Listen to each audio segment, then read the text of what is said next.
ഇച്ചിരി സാധനം നമ്മുടെ ഡ്രൈവിങ്ങാണ്. ഇതെല്ലാവരും മെജോറിറ്റി ആൾക്കാരും വണ്ടി എടുത്ത് സൈക്കിളെങ്കിലും ചവിടുന്നവരായിരിക്കും. മെജോറിറ്റി ആൾക്കാർ സ്കൂട്ടർ പോയിട്ടുണ്ടാകും.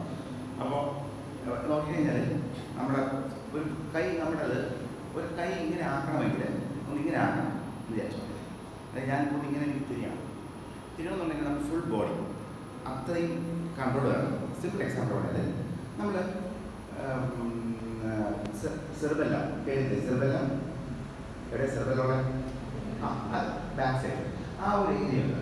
അതാണ് ബാക്ക് അടിക്കരുതെന്ന് പറയാൻ കാര്യം. കാരണം അത് ഏറ്റവും ബ്രെയിൻ്റെ ഏറ്റവും വൾനറബിൾ ഏരിയ. എല്ലാം കൂടെ കോമ്പാക്ട് സെർബൽ. ഈ സെർബലത്തിൻ്റെ ഒരു ചെറിയ ഡിസ്ഫങ്ഷൻ വന്നാൽ ഇങ്ങനെ കൈ വിട്ട് കഴിഞ്ഞാൽ നമുക്ക് നമുക്ക് പേഷ്യൻസ് എക്സാമിൻ ചെയ്യുമ്പോൾ നമുക്ക് എക്സാമിനേഷന് നമ്മൾ ഇങ്ങനെ കൈ വെച്ച് ഇങ്ങനെ വിടും നമ്മൾ കൈ വെച്ച് ഇല്ലെങ്കിൽ മുഖത്ത് പോയി ഇരിക്കും. ഇപ്പോൾ എൻ്റെ മുഖത്തിരിക്കുന്നില്ല, ചെറിയൊരു അഡ്മിറ്റ് പറ്റിയാൽ ഇത് പോയി നമ്മുടെ മുഖത്തിരിക്കും. അപ്പോൾ നിങ്ങളിങ്ങനെ ആക്കി അല്ലെങ്കിൽ ഞാനൊക്കെ ഇങ്ങനെ ആക്കി നോക്കി ആരെങ്കിലും മുഖത്തിരിച്ചോ? ഇല്ല. പക്ഷേ ഈ ഫിസിയോളജിക്കൽ സെറിബെല്ലർ അബ്നോർമാലിറ്റി വന്നു കഴിഞ്ഞാൽ ഇത് മുഖത്ത് പോയി ഇരിക്കും. നമുക്ക് നമ്മുടെ എക്സാം പൊട്ടുകയും ചെയ്യും. അത് നമ്മൾ എക്സാം ഔട്ടാണ്.